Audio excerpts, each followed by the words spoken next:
जी हाँ, स्वागत है आपका। ऐसे अभ्यर्थी जो फिजिकल एजुकेशंस की तैयारी कर रहे हैं तो उनके लिए ये प्रश्न बेहद महत्वपूर्ण है। इसके पिछले वीडियो में अब तक 269 अति महत्वपूर्ण प्रश्नों पर हम अभ्यास कर चुके हैं। अगर आपने नहीं देखा है तो प्लेलिस्ट में जा करके इन तमाम महत्वपूर्ण प्रश्नों पर आप अभ्यास कर सकते हैं। रक्त की सबसे बड़ी कोशिका कौन सी है? मोनोसाइट। प्रश्न नंबर 271 है कि रक्त हमारे शरीर के वजन का कितना प्रतिशत होता है? सही जवाब 7%। प्रश्न नंबर 272 है कि रक्त में पानी की मात्रा कितनी होती है, प्रोटीन की मात्रा, नमक की मात्रा और कार्बनिक पदार्थ की मात्रा कितनी होती है? तो इसमें कई क्वेश्चन बन रहे हैं। रक्त में 90% वाटर होता है और 8% प्रोटीन होती है, 9% लवण यानी नमक होता है और 1% कार्बनिक पदार्थ होता है। तो इसमें 3-4 तरीके से प्रश्न बनेंगे। और अब बात करते हैं हम प्रश्न नंबर 273 की।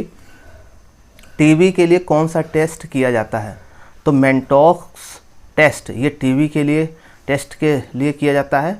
और पेंडेमिक रोग किसे कहते हैं? एक क्षेत्र में फैला हुआ रोग, उसको बोलते हैं पेंडेमिक रोग। पेंडेमिक रोग के अंतर्गत कौन कौन से रोग आते हैं? तो एड्स, कोरोना, प्लेग और टीबी ये सभी पेंडेमिक रोग के अंतर्गत आते हैं।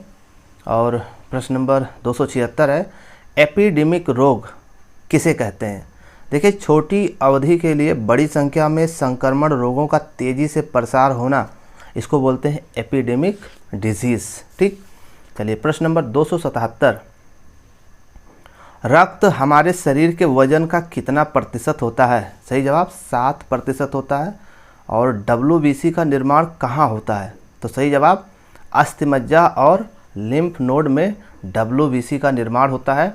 और 279 है, RBC होता है। RBC 5 से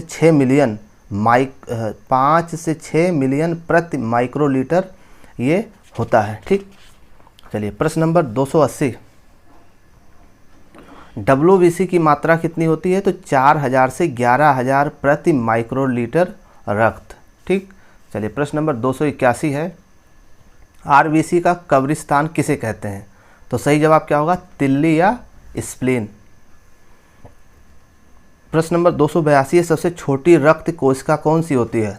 सही जवाब लिम्फोसाइट। प्रश्न नंबर 283, हेमो का मतलब क्या होता है? तो सही जवाब होगा आयरन। प्रश्न नंबर 284 है, ग्लोबिन का अर्थ क्या होता है? तो सही जवाब होगा प्रोटीन। पुरुषों में हीमोग्लोबिन की मात्रा कितनी होनी चाहिए? तो 13.5 से 17.5। प्रश्न नंबर 286, महिलाओं में प्रोटीन की मात्रा कितनी होनी चाहिए? 12 से 15.5। कम WBC के कारण कौन सा रोग फैलता है? तो सही जवाब क्या हो जाएगा? लोकोपीनिया। प्रश्न नंबर 288 है कि उच्च WBC के कारण होता है कौन सा रोग? ल्यूकोसाइटोसिस।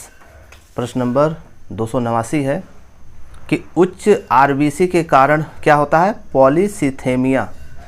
चलिए प्रश्न नंबर 290 की तरफ, कम RBC के कारण होता है क्या क्या होता है? एनीमिया, पीलिया और ल्यूकीमिया, ये कम RBC के कारण होता है।